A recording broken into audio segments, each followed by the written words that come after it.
Okay, the little yellow word in the corner tells me that we're live. Welcome, everybody, to hour number 7 of our 24-hour stint here for Community Manager Appreciation Day. Welcome. Thank you so much for tuning in. We're here just to celebrate community managers and everything about community managers. This is the 7th year we've actually done this. It goes all the way back to Jeremiah Owang, who said, let's take the 4th Monday of January and be able to celebrate community managers. So this is the 4th year that we've actually been doing the Hangouts, the 3rd that we are actually celebrating the Community Manager Appreciation Day Awards as well. And so wanted to take some time. We'll introduce ourselves here and then down at the headquarters in LA, and then we'll be able to jump into this awesome panel. So my name is Dom. I am a community manager, project manager with Be the Change Revolutions, as well as a co-host of CMGR Hangout with Sherry and Brew. I'm Brock. I'm the founder of Amplify Your Biz and a community manager at Meshfire, and super stoked about this next panel because I know it's a topic that we all struggle with. So thank you guys. Hey everyone, I'm Sherry. I am the community manager at Magento as well as co-produce CMGR Hangout. And I just want to take a minute to really thank our sponsors that kind of help us out with today too, which is Salesforce Community Cloud, Higher Logic, Online Community Results, Sprout Social, Vanilla Forums, Zoom CommunityManagement.org, socialmedia.org, Amplify Yourself, Igloo Internet, and Meshfire. And with that, our next topic is self-care for community managers, as I think we already stated, which clearly those of us hosting all 24 hours are abusing. But we'll turn it over to Sarah and her panelists to teach us a little bit about that. Thank you so much, Sherry. And yeah, I want to say a big thank you to everyone who's involved in organizing this amazing 24 hours of panels and information sharing for Community Manager Appreciation Day. And I'm really stoked that we could be doing this panel today on self-care for community managers. It's much needed, I think, for us as individuals and also for the companies that employ community managers to better support us in what we do. And I'm really, really excited to introduce the wonderful panelists that I have joining me today. Ben Davies is the online community coordinator at Reach Out, which is... Hi, Ben!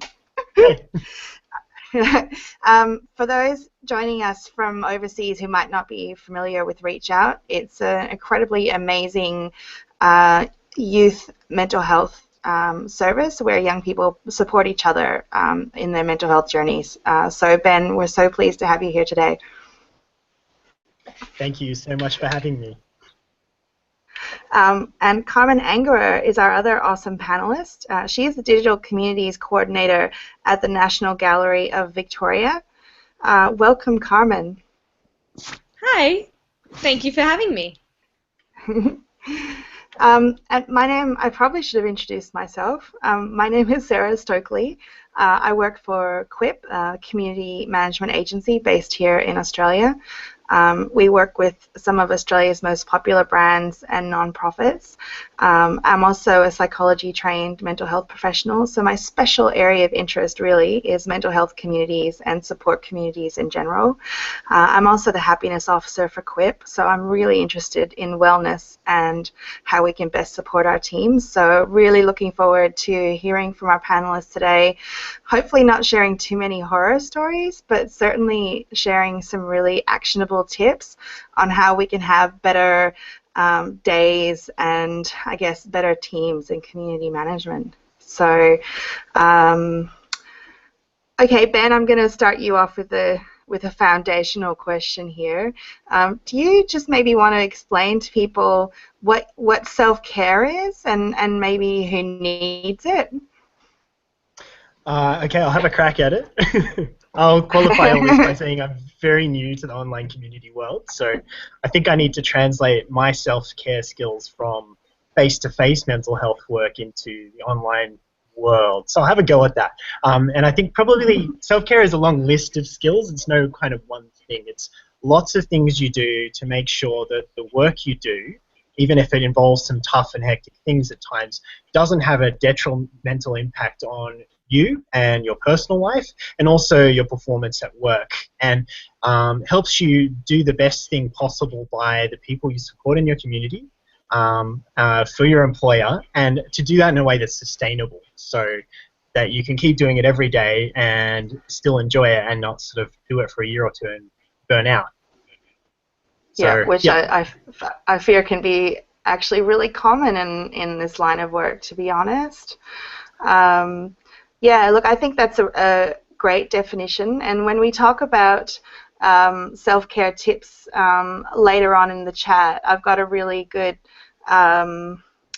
3 elements of self-care from a psychologist I was listening to speaking recently, which I'll share. But I guess let's just jump straight into the thing that we often really struggle with as community managers, which is the fact that often it's our day-to-day job to be on the receiving end of complaints or abuse or people opening up about a crisis in their life. Carmen, I might ask you this question. Is it possible to actually self-care in a community manager role, or is putting up with complaints and abuse just part of our job? I think, to be honest, there are always people out there who are going to complain, and I think it really depends on your community as well.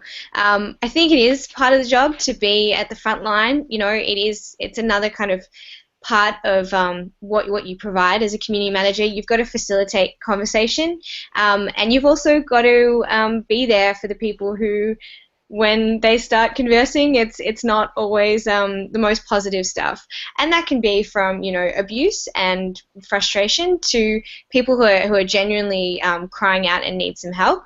And I think really in any customer service or community related industry, you have to deal with this kind of stuff. It's human nature. We're not perfect, and whether you're serving someone at McDonald's or sitting down and having a chat with somebody in a school, these kind of issues do come up, and I think it's unrealistic to think that you're not going to have to deal with them as a community manager. I almost wonder if people are more honest, I think, in some ways, or more abusive because they can sit behind a keyboard. I think that often if you were standing next to somebody, they might behave a little differently, and that's quite interesting because it's about how you, on the receiving end of, maybe a really nasty comment or maybe some really inappropriate content or, a cry for help, kind of deal with that when you're not face-to-face with somebody, when you can't read their body language.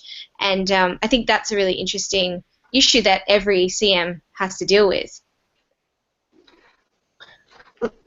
Yeah, absolutely. And I think the point you make is totally valid, that you're always going to have interactions with people which, might be angry or abusive or upset, whether it's face-to-face or online. And I hesitate to say that people behave worse online because we've all seen videos online of, people in shops being abused, or people walking down the street wearing a veil and then people abusing them and things like that. So I don't want to minimize how much people get harassed in the real world, but I guess what's interesting to me is how much putting up with abuse seems to have been accepted in the community manager world, I believe, for far too long.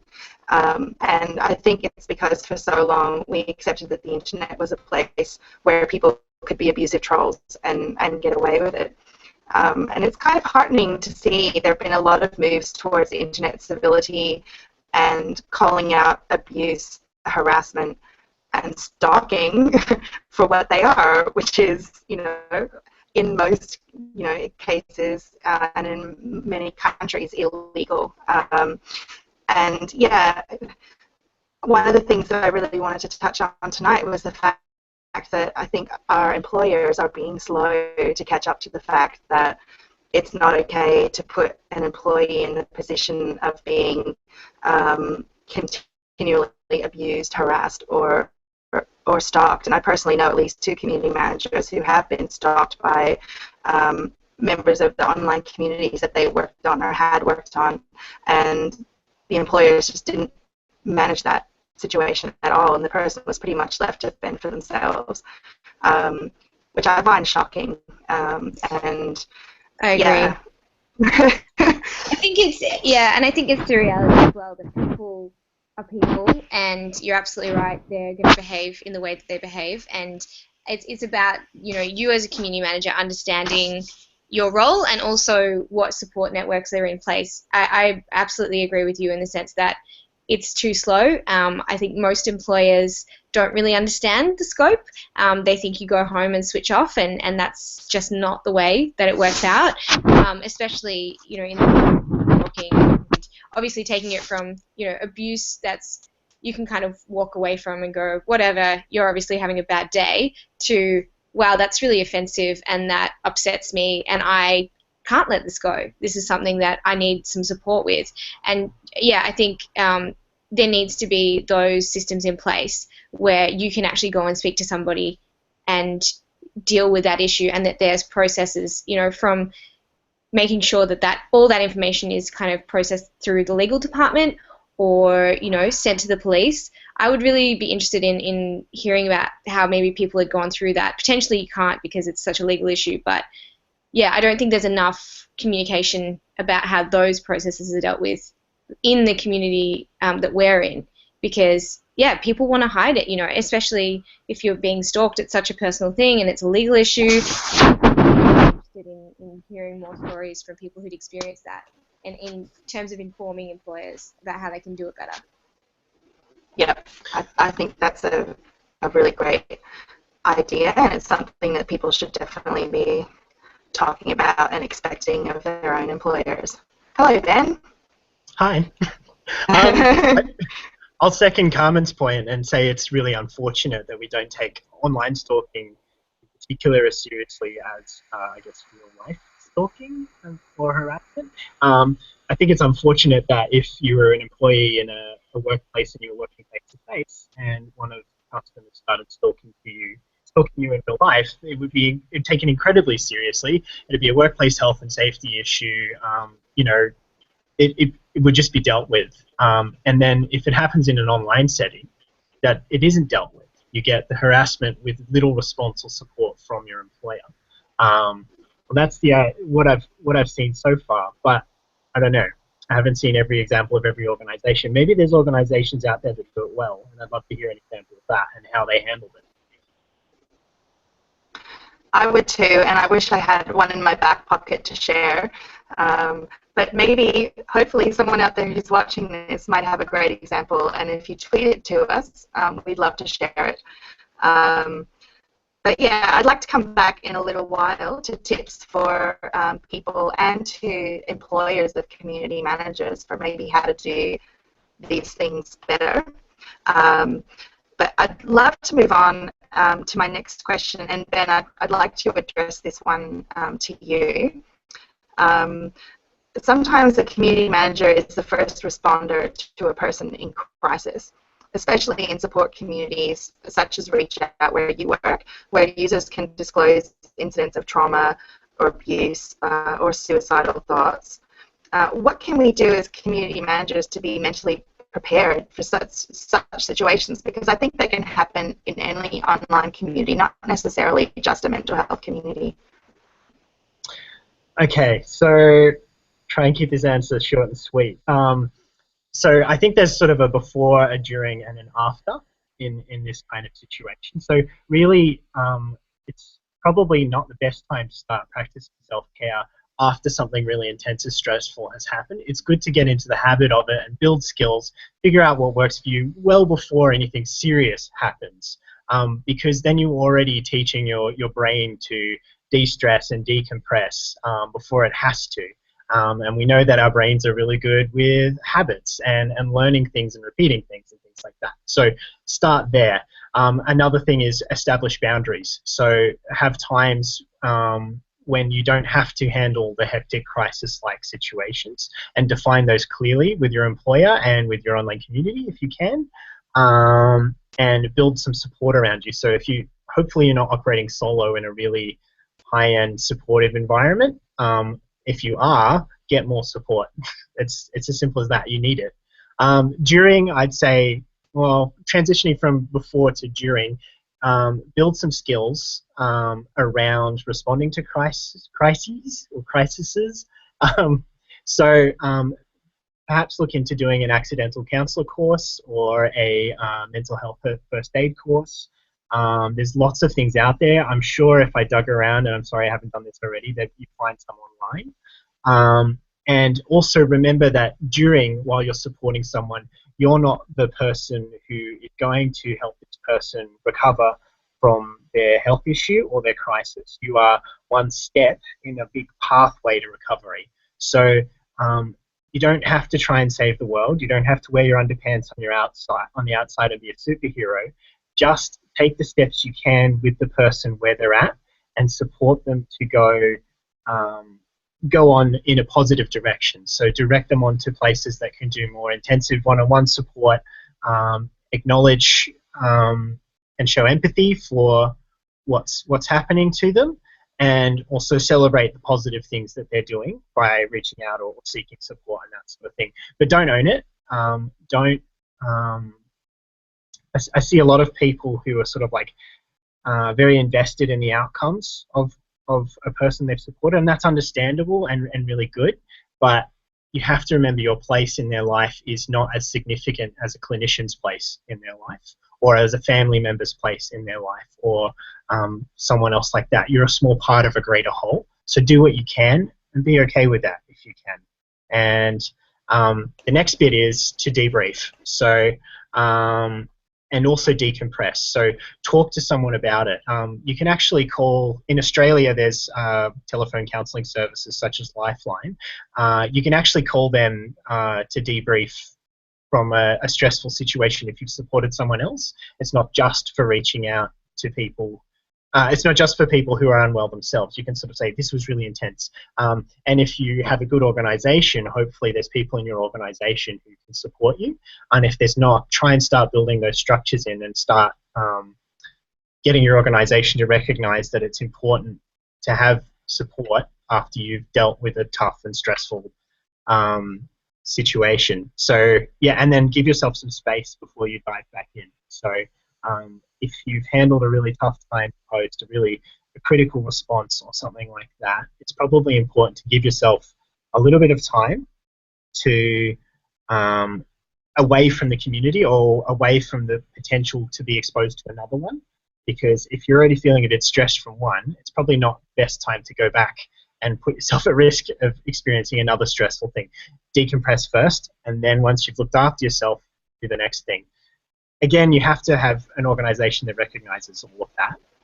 And if the organisation doesn't, it's time to advocate for self-care.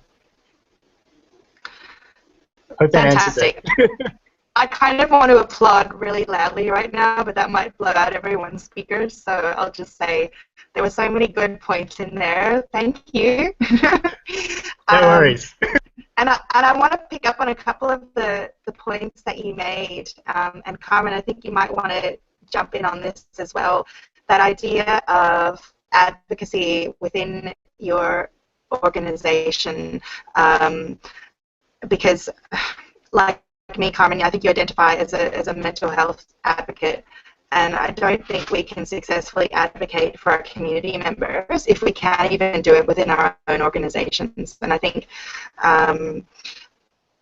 being able to talk not in the moment of crisis, like I wouldn't suggest running into your CEO's office while you're in tears and you've just been dealing with a suicidal user, because then they'll only see the crisis and they won't actually, get to have a calm and rational discussion with you about what do we need to put in place to make sure that we don't have employees ending up in tears.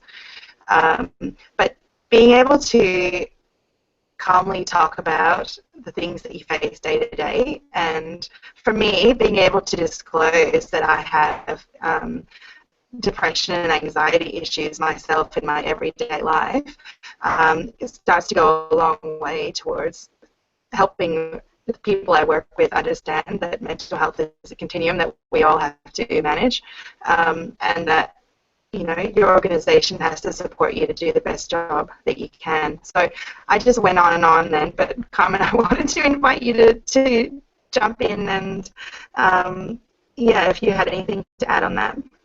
Sure, I really applaud that, Sarah. I think one of the hardest things is to acknowledge your own kind of mental state or how you're feeling. We all have highs and lows, and depending on what we're facing every day, it can really influence how you're feeling emotionally.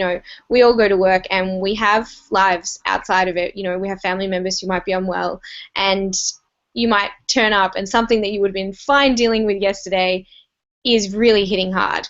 And I think that's why having that advocacy and being just honest about where you're at is the first step in an organization that maybe doesn't have so much knowledge of mental health and being aware of what you're dealing with. I think it's interesting being in an organization that doesn't deal with mental health issues or really kind of the true people issues every day. What I do at the National Gallery of Victoria is mainly focused around art, and that's a really positive, beautiful story to tell. But when there is something that doesn't fit with that mold, it's difficult for people within the organisation to say, why is this person reaching out to us? Why is this person contacting us about about this? It's not really our deal. Just ignore it. And that's kind of the first reaction. But you go, well, hang on, no, this is a person who's a part of our community. They feel, a lot of trust in us. We have a relationship with them. And it is our responsibility to some extent to, as you said, Ben, put them on the right path to get the help that they need. And, part of being a community manager is having relationships and fostering those relationships and making people feel like they can have those conversations. And, you can't just have the relationship and say no when things get too tough. Obviously, unless the person's, harming you or hurting you in some way. But I do think that knowing what's going on in here is the first place to start, and being honest about it with your manager if you can. I think it's almost a sign that you have a very strong sense of community when you run into this sort of problem. If someone's that comfortable with working with you and talking to you that they're willing to share something that is often such a big secret and huge burden. So Can I tell you a funny story that's kind of exactly on topic, but also a bit silly? A few years ago, I had a beautiful golden retriever named Samwise, and he was diagnosed with skin cancer, and I was very upset about this. So I went, of course, to Facebook to tell my friends about it. And instead of posting on my personal Facebook, I posted on the page that I've been most recently looking at, which was a farming co-op where I bought my fruit and veg. And I didn't realize my error until the beautiful man who ran their Facebook page sent me a message going, "Hey, are you okay? I'm so sorry about your dog." And I just thought that's such a beautiful example of what we're talking about, even though in my case it was inadvertent. There are times when people, tell their fruit and veg community that their dog has cancer and they're really upset. And the way that he handled it was just such a great example, of doing it right. I always loved that. You should probably get him on this chat channel. I know. Hi, do you remember me, the lady with the dog with cancer? He would remember.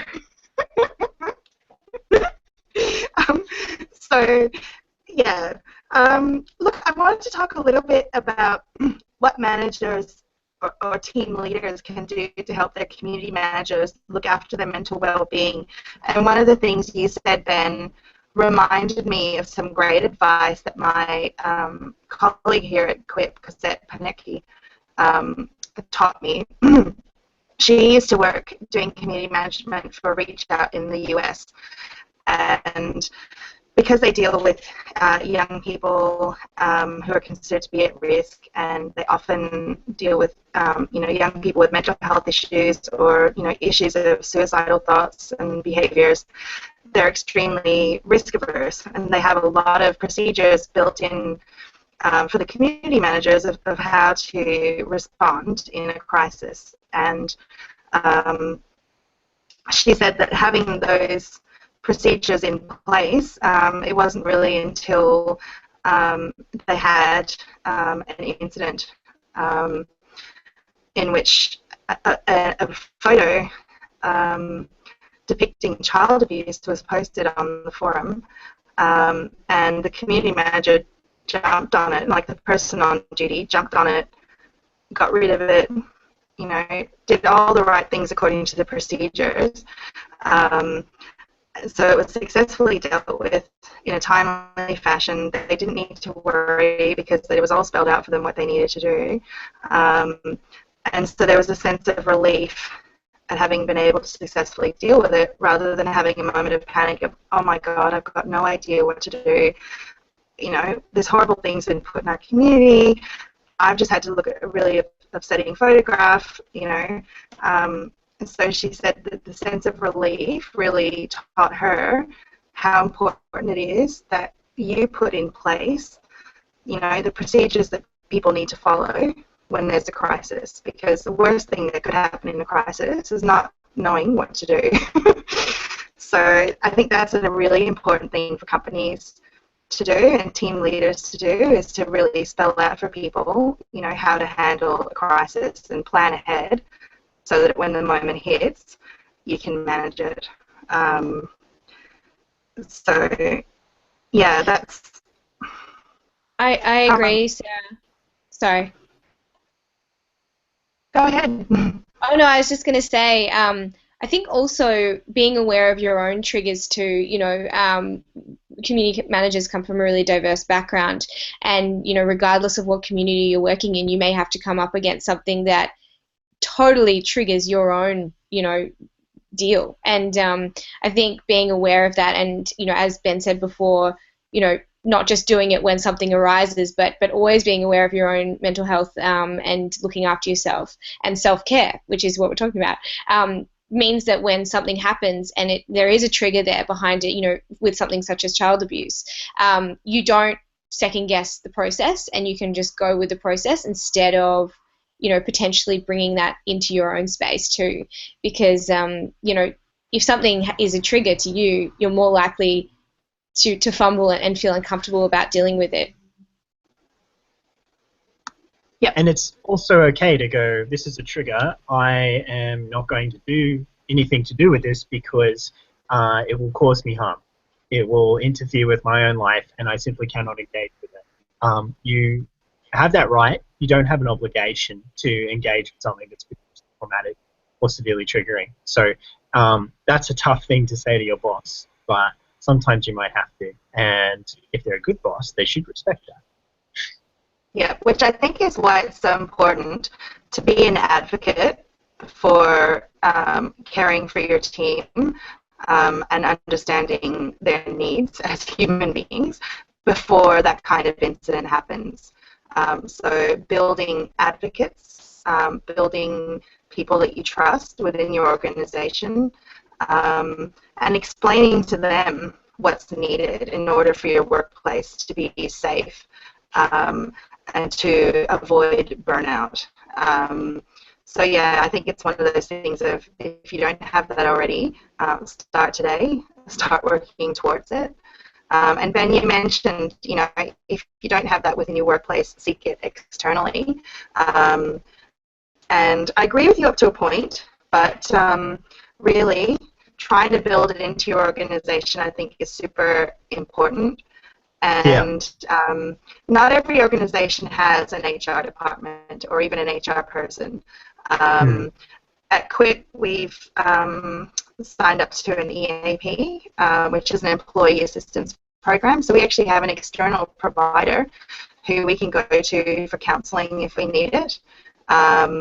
which I think is fantastic, not just because it was my idea, but because I'm the debrief person for our team. So if people need to talk, they can come to me. But it's really great to know that I can refer them on to someone for ongoing counselling if it's needed, rather than just a debrief chat after a bad shift.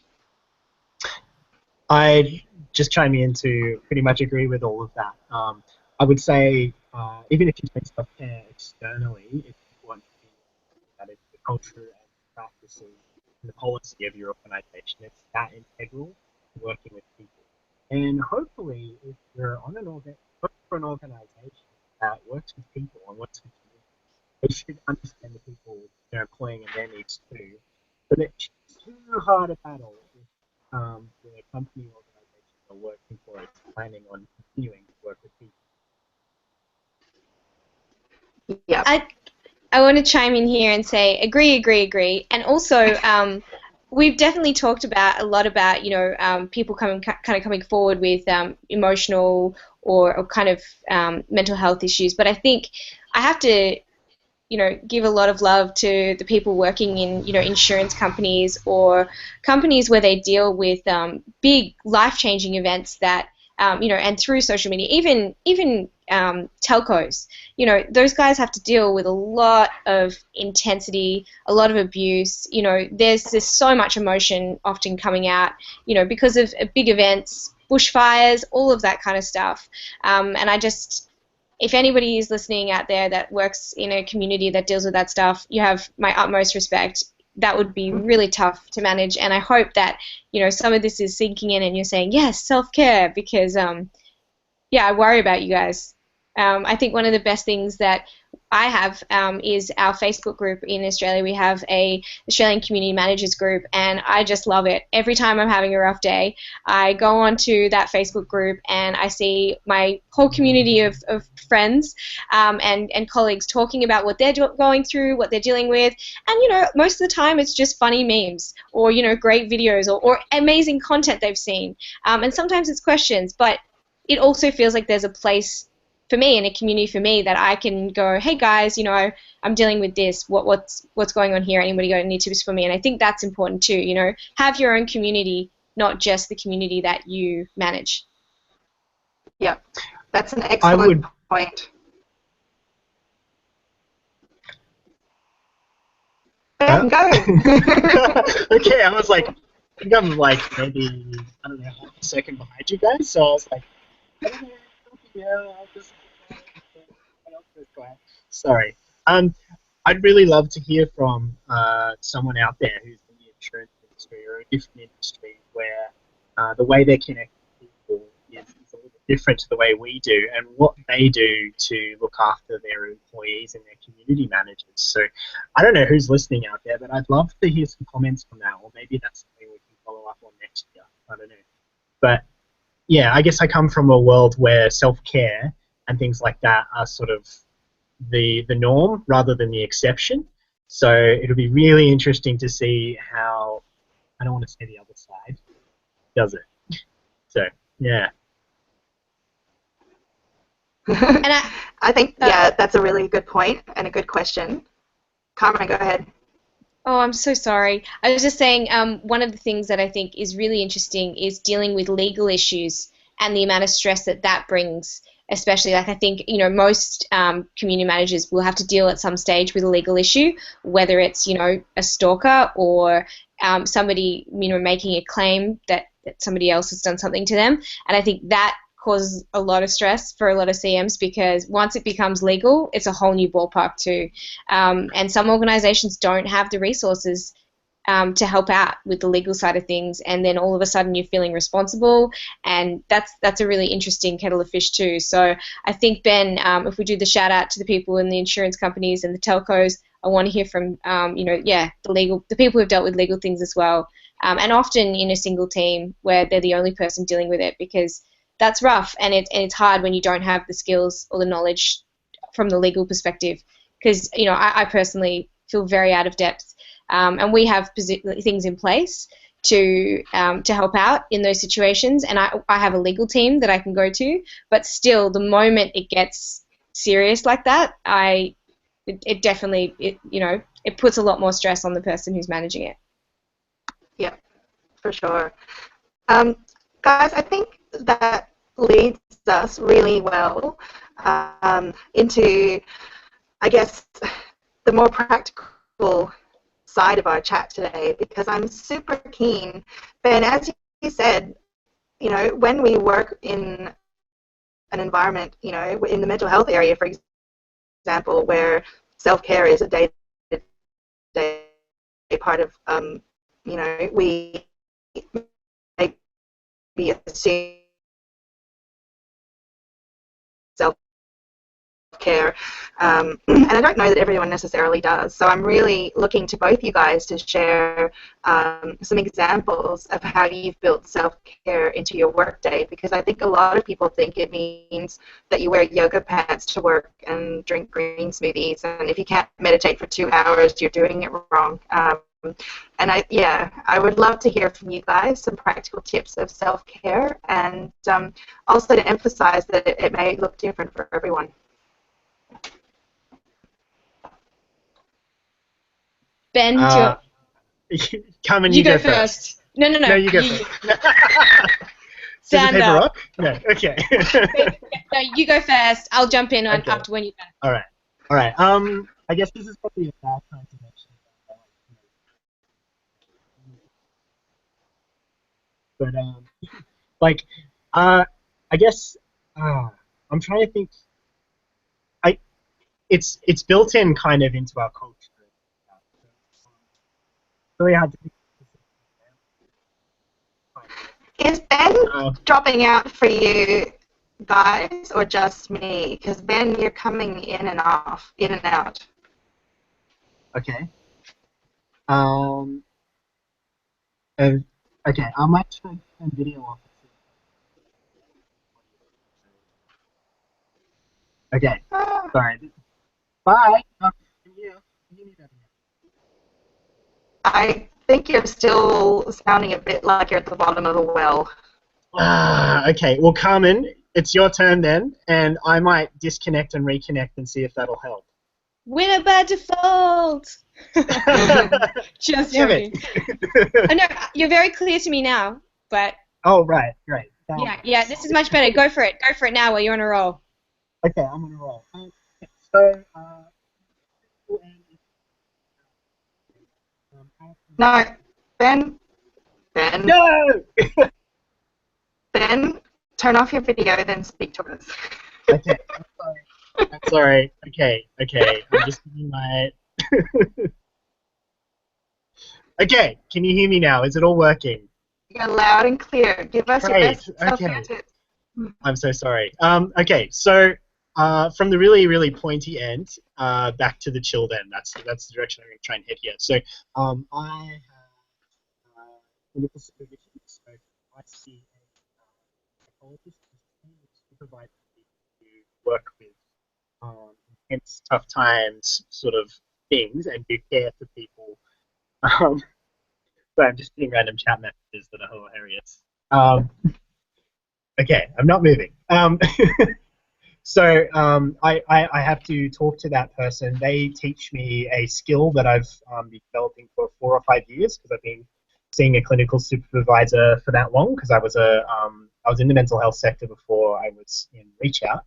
And so they've taught me to look at how I work with people who are going through a crisis, how my own emotions and responses are happening, and then sort of, I guess, being mindful of that, practicing self-care, and also thinking about how to do it differently next time, so that I'm continually improving in the way I engage with people. Next layer down, so I have a team at Reach Out who support me to handle the tricky things and to maintain some boundaries. So, for example, I have Sarah from Quip and her amazing team who maintain a boundary for people who manage communities at Reach Out, so that they're there at night. They're managing things at night, and there's only one of us on call at night, so that we're not worrying about things that are happening overnight, and we're keeping a kind of routine. We have, and we're so grateful for that. Quip are just amazing and have, I don't know, made the hugest difference to the people in our community. So a little shout out for you guys for that. Thank you so much. Yeah. Everybody hire Quip for basically anything community oriented. Yeah. So the support group is a group that doesn't just handle those sort of critical incidents. They're there for me to reflect and debrief on issues as they occur and to sort of get a bit of support around my responses. So I'm not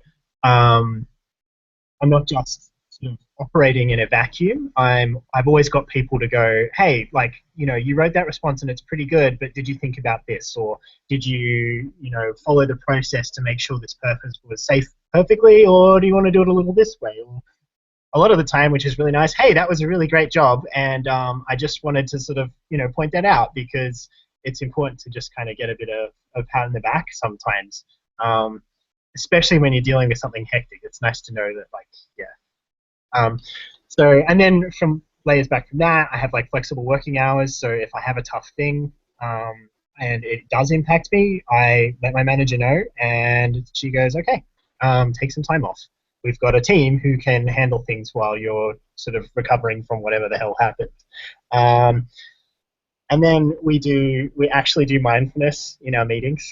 We have like a 1-minute mindfulness. So we're like totally yoga pants at Reach Out, and we're like religious with our self-care right down to just our day-to-day routine. So yeah, there's heaps. I hope that didn't eat up all the time in answering your question. So no, that's fantastic. I think we can all take a few tips from there. We are getting close to finish off time, Carmen, so I will ask you if you have a self-care tip or two to share, please go for it. Sure. I would say, if I've got any tips, first one is try and get up once every hour and get a glass of water. Even if you have a bottle of water on your desk, get up, get away from your desk, and just have a glass of water. It not only makes you feel great because you're hydrating, but it gives you the space to get a bit of perspective. I find if I sit in my seat all day, I just get locked in. My body really aches. You know, you feel stress through every part of your body. So get up, walk around, and just take a deep breath. My second thing would be, and I'm going to spook my friends at Smiling Mind here, I am a rubbish meditator. Like, I struggle. And one of the things I think that a lot of CMs really deal with is just overstimulation. I go to bed at night and I have hundreds of things going through my head because I'm watching things. You know, a Twitter feed alone is just zooming through my mind. But yeah, the guys at Smiling Mind have created an amazing little app. You put it on your phone, and it basically does little mindful meditations for you. It's free, and it's for bad meditators. It's changed my life. It's a great way to be talked through a meditation and to kind of think about things a little bit differently. And I like to listen to them on my way to work. And I also think exercising as much as you can, if you're able to, is really great. I find, you know, getting out and clearing my head and taking the time to do that weekly, and eating right, you know, just the basic things. I feel like if you got those things down, getting a glass of water, trying to be a little bit more mindful, you'll be right. sweet. I'm really glad that you mentioned like taking care of the basics, because that's kind of what I wanted to finish on, just in case there's anyone out there who feels like, I don't know about the meditation, I don't know about talking to my boss about feelings or anything like that. I wanted to share, I don't know if you can see my little post-it note. This is, like, full disclosure, this is pretty personal for me. This is a list that I made to do self-care better, because I work from home and I study from home, and I can be at home a lot if I don't, you know, take care of myself. So my self-care regime for day-to-day is so simple that you'll probably laugh at me. It's like, have a healthy breakfast, take your pills, have a shower, make sure you get dressed, don't work in your pajamas, exercise until you're breathing heavy, have a good lunch, go somewhere and talk to someone. So that's pretty basic, but I've spelled it out for myself, because if I do those things every day, I have a good day. and that makes a difference. And some of those things, it's really easy to let them drop off and neglect them day to day. So yeah, self-care doesn't need to be really complex and full on and you're in the gym for 3 hours or anything like that. So even little things like this can help. That is an absolutely brilliant list. I love it. I need to write one of those. Sure. Well, thank you, and thank you for not laughing at my self-care list. I would really just like to thank you guys so much for participating tonight, or in the middle of the night if you're in North America like our wonderful hosts are. Carmen and Ben, thank you so much. We will be looking around on the Twitter hashtag to see if anyone has any questions or comments about self-care. We are all about sharing tips and doing it better, so please do share on Twitter. And yeah, thank you guys so much for being involved, and happy Community Manager Appreciation Day. Thank you, Sarah. It's been so awesome. You're the best. So you Yeah, guys thank you. in North. This was absolutely fantastic. You guys had really awesome points, and it was great. Self-care. What up? Make the heart. Woo! There we go. All right. So I'm making the heart, honestly. So we will. We're going to be going off here. The next panel starts in about 10 minutes. Make sure you follow these guys on Twitter to be able to keep up the conversation, and we will see you all in 10 minutes. See. Thank you so much, everybody.